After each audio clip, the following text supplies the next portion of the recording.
my father asked me to help him do his solfege.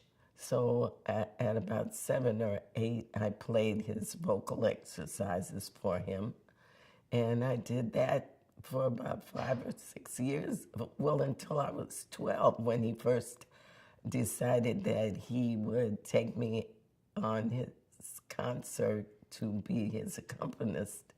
And so at 12, I played a church concert for him, and he gave me my first pay.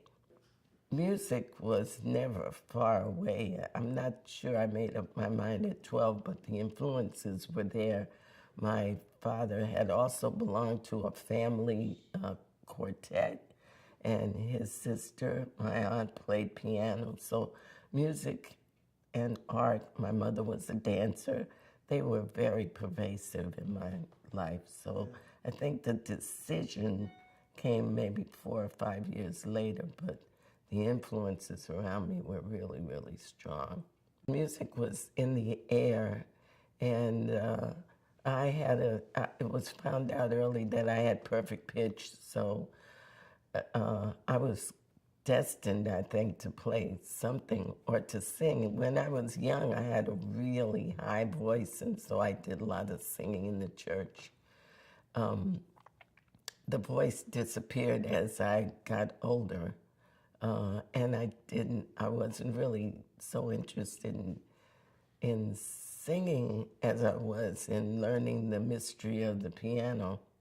What's life like with perfect pitch?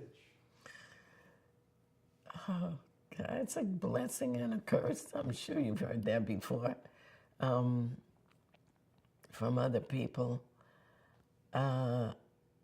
It's a curse that the piano's out of tune, because when you go to Europe, it's totally different, because the piano, the pitch is not the same, on purpose, not the same. So there's this little difference that you have to get used to.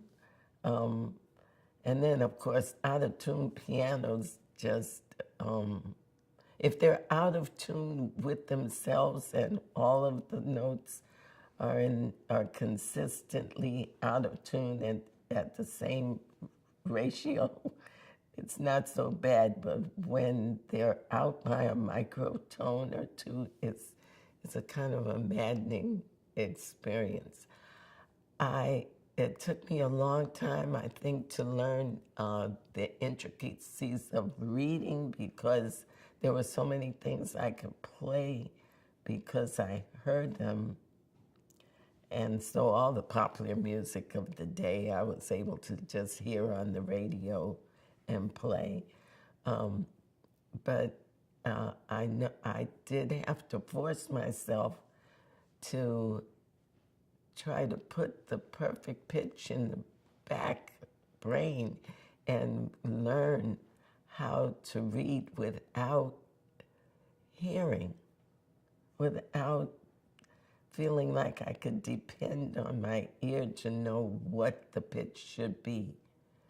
So that was a challenge, and I still work at doing that.